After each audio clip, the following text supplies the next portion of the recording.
விவசாய சொந்தங்கள் அனைவருக்கும் வணக்கங்க. இந்த பதிவில் நம்ம வெள்ளரிக்காய் சாகுபடி இயற்கை முறையில் எப்படி செய்ய போகிறோம், அதுக்கு டே பை டேயாக என்ன மாதிரியான இயற்கை இடுபொருளை கொடுக்க போகிறோம், எந்த மாதிரியான பூச்சி வெரைட்டியை பயன்படுத்தி அதிக மகசூல் எடுக்க போகிறோம் என்பதை பற்றிய ஒரு முழுமையான பதிவு தாங்க இந்த பதிவு.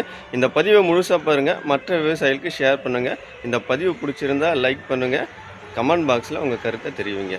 வாங்க வீடியோக்குள்ளே போகலாம். கோடை காலத்தில் நமக்கு அதிகமாக வருமானம் தரக்கூடிய ஒரு பயிர் தாங்க வெள்ளரி. இதனுடைய வயது பார்த்தினா 90 நாளுங்க. இதை பயிர் செய்வதற்கு அடி உரமாக நம்ம என்ன செய்யணும்னா 4 டிராக்டரு மக்கிய தொழு உரம், 2 கிலோ பாக்ஸோபாக்சியா, 2 கிலோ சூடோமோனாஸு, 75 கிலோ சாம்பல், 50 கிலோ வேப்பம் புண்ணாக்கு, 2 கிலோ வேம், இதெல்லாம் கலந்து நல்லா உழவு ஓட்டி நிலத்தை தயார் பண்ணி வச்சுக்கணுங்க. விதை போட்ட 3ஆம் நாள் ஈயம் கரைசல் 200 மில்லி 10 லிட்டர் தண்ணியில் கலந்து காலை வேளையில் இந்த 3ஆம் நாள் வெள்ளரி செடி 2 இலை விட்டுருக்குங்க, அது மேலே தெளிப்பு செய்யணும். மாலை வேளையில் தர வழியாக 1 ஏக்கருக்கு போதுமான அளவு தண்ணியில் 1 லிட்டர் ஈயம் கரைசல், 1 லிட்டர் சூடோமோனாஸ் இதை கலந்து ஒவ்வொரு செடியினுடைய வேர்களில் நல்லா நனைகிற மாரி நம்ம கொடுக்கணுங்க. ஈயம் கரைசல் ஏன் நம்ம மேலேயும் செடிக்கு மேலேயும் தெளிப்பு செய்யணும், தர வழியாக கொடுக்குறோம் பார்த்தோன்னா அந்த செடி நல்லா வளர்ச்சி கொடுக்குங்க, நல்லா பச்சை பசுன்னு இருக்குங்க. சூடோமோனாஸ் ஏன் கொடுக்கணும் அப்படின்னு பார்த்தீங்கன்னா வேரழுகல் நோய் தடுக்குங்க. நம்ம சின்ன செடியாக இருக்கோம் செத்து போயிடுங்க, அதுக்கு காரணம் வேரழுகல் நோய் தாங்க. அந்த வேரழுகல் நோய் இல்லாமல் இருப்பதற்கு கண்டிப்பாக நம்ம மாதம் ஒரு முறை நம்ம சூடோமோனாஸை நம்ம செடியினுடைய வேர் பகுதியில் நல்லா தண்ணியில் கலந்து மிக்ஸ் பண்ணி ஊற்றணுங்க. ஈயம் கரைசல் கொடுத்த உடனே செடி நல்லா வளர்ச்சியாகவும் நல்லா பசுமையாக இருக்குங்க. பசுமையாக இருந்தாலுமே பூச்சியும் புழுக்களும் வரும். அதை தடுப்பதற்கு நம்ம கற்பூர கரைசல், அப்படி இல்லைன்னா வெள்ளை வேளாண் மரப்பட்டை வச்சுக்கணும். சரி, இது ரெண்டுமே இல்லைன்னா உயிர் திரவத்தில் வெர்டிசன் லக்கானி, இதை பார்த்தோன்னா இந்த வெர்டிசன் லக்கானி ஒரு 10 லிட்டருக்கு 75 மில்லி கலந்து காலை அல்லது மாலை வேலையெல்லாம் தெளிக்கணும். கற்பூர கரைசல் எப்படி தயார் பண்ணுது என்பதை நம்ம கீழே கொடுத்துருக்கோம், பார்த்து தெரிஞ்சுக்குங்க. 15ஆவது நாள் பஞ்சகாவியம் 200 மில்லி எடுத்து 10 லிட்டரு தண்ணியில் கலந்து காலையில் மாலை வேலையில் தெளிப்பு செய்யணும். அதே போல் தர வழியாக 1 அல்லது 2 லிட்டர் பஞ்சகாவியம் நீரில் கலந்து விடணுங்க. ஏன் பஞ்சகாவியம் நம்ம தெளிப்பு செய்வதனால என்ன பயன் பார்த்தோன்னா, அந்த காய்கள் ஷைனிங்காக வரும், எடை கூடும். அதே போல் இந்த பஞ்சகாவியத்தில் நோய் எதிர்ப்பு சக்தி அதிகமாக இருக்குங்க. இந்த பஞ்சகாவியம் எப்படி தயார் பண்ணுது என்பதை பற்றி கீழே கொடுக்குறேன், பார்த்து தெரிஞ்சுக்கிங்க. 20ஆம் நாள் அதே போல் பூச்சி வெரைட்டிக்காக நம்ம கற்பூர கரைசல் அல்லது வெர்டிசன் லக்கானி ஏதாவது ஒன்று உங்ககிட்ட இருக்கிறத நம்ம பூச்சி வெரைட்டிக்காக நம்ம 20ஆம் நாள் தெளிப்பு செய்யணுங்க. 25ஆவது நாள் 200 லிட்டரு ஜீவாமிர்தம் தான் தர வழியாக தண்ணீருடன் கலந்து விடணுங்க. இந்த ஜீவாமிர்தம் எதுக்கு நம்ம கொடுக்கணும் அப்படின்னு பார்த்தோன்னா, மண்ணில் உள்ள நுண்ணுயிர்கள் அனைத்தும் வேர்களில் சேகரித்து கொடுக்குங்க. நல்ல வளமாக மண்ணை மாற்றும், வளர்ச்சியை செடிகளுக்கு அதிகமாக கொடுக்குங்க. 33ஆவது நாள் மறுபடியும் பூச்சி வெரைட்டிக்காக கற்பூர கரைசல் அல்லது வெள்ளை வேலை மரப்பட்டை கரைசல், வெர்டிசன் லக்கானி இதில் ஏதாவது ஒன்று தெளிப்பு செய்யணுங்க. இதில் ஒரு கான்செப்ட் இருக்குங்க. நம்ம ஒரு இயற்கை இடுபொருளை கொடுத்தா அடுத்த 7 நாட்களுக்குள்ளே ஒரு பூச்சி வெரைட்டியை நம்ம பயன்படுத்தணும். அப்போ தான் பயிர் பூச்சியினுடைய தாக்கம் இல்லாமல் இருக்குங்க. 38ஆவது நாளில் பார்த்திங்கன்னா 10 லிட்டர் டேங்க்குக்கு 500 மில்லி தேமூர் கரைசல் கொடுக்கணுங்க. இந்த தேமூர் கரைசல் எதுக்கு தரணும்னா, பூ அதிகமாக பூப்பதற்காக இந்த தேமூர் கரைசல் தரணுங்க. இந்த தேமூர் கரைசல் எப்படி தயார் பண்ணுது என்பதை பற்றி நம்ம கீழே கொடுக்குறோம், பார்த்து தெரிஞ்சுங்க. அப்படி தேமூர் கரைசல் இல்லைன்னா உங்கள்கிட்ட பஞ்சகாவி இருந்ததுன்னா 200 மில்லி எடுத்து அதுவும் தெளிப்பு செய்யலாங்க. தர வழியாக அதுக்கடுத்து 1 ஏக்கருக்கு மீன் அமிலம் 2 லிட்டரை நம்ம நீர்ப்பாசன தண்ணியுடன் கலந்து விடணுங்க. இதுவும் நல்ல வளர்ச்சியை கொடுக்குங்க.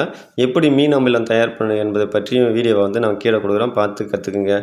43ஆவது நாள் மறுபடியும் பூச்சி வெரைட்டி பயன்படுத்தணும். கற்பூர கரைசல் அல்லது வெள்ளை வேலை மரப்பட்டை கரைசல் அல்லது வெர்டிசன் லக்கானி இல்லை வேப்பெண்ணெய் கரைசல் இருந்தால் கூட நீங்கள் எதான பூச்சி வெரைட்டியை நம்ம இந்த 43ஆவது நாளில் நம்ம என்ன செய்யணும், பயன்படுத்தணுங்க. அதுக்கடுத்து 48ஆவது நாள் 10 லிட்டர் தண்ணிக்கு ஒரு 50 மில்லி சூடோமோனாஸு, அதுவும் கூடவே ஒரு 500 மில்லி தேமூர் கரைசல், அதுவும் கூடவே பஞ்சகாவியா, இவை எல்லாத்தையும் ஒன்று சேர்த்து பஞ்சகாவியா ஒரு 200 மில்லி எல்லாத்தையும் ஒன்று சேர்த்து நம்ம என்ன செய்யணும்னா மேலே தெளிப்பு செய்யணுங்க.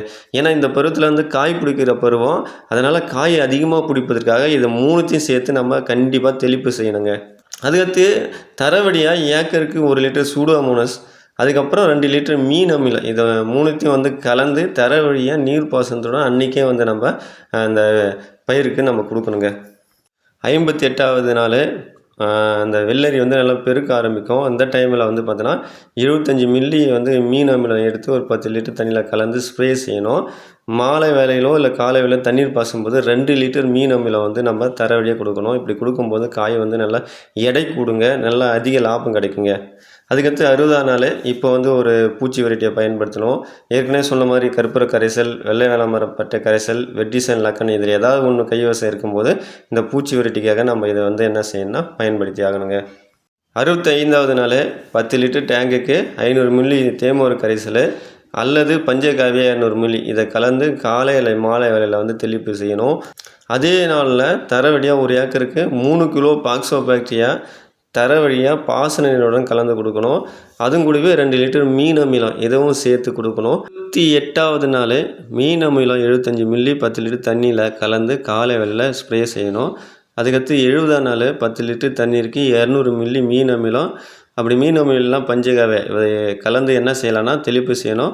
மாலை வேளையில் ஒரு 200 லிட்டர் ஜீவாமிர்தம் தான் நம்ம பாசன நீருடன் கலந்து கொடுக்கணுங்க.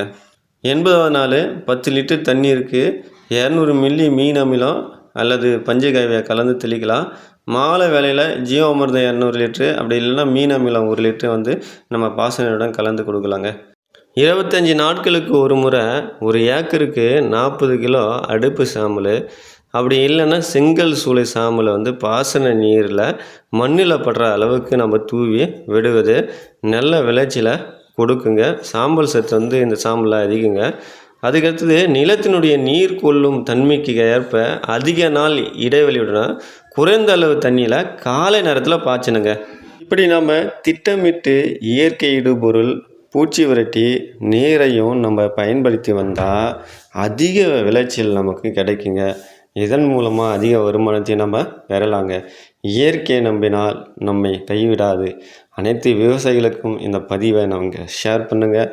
உங்கள் மேலான கருத்துக்களை கமெண்ட் பாக்ஸில் தெரிவிங்க. நன்றிங்க.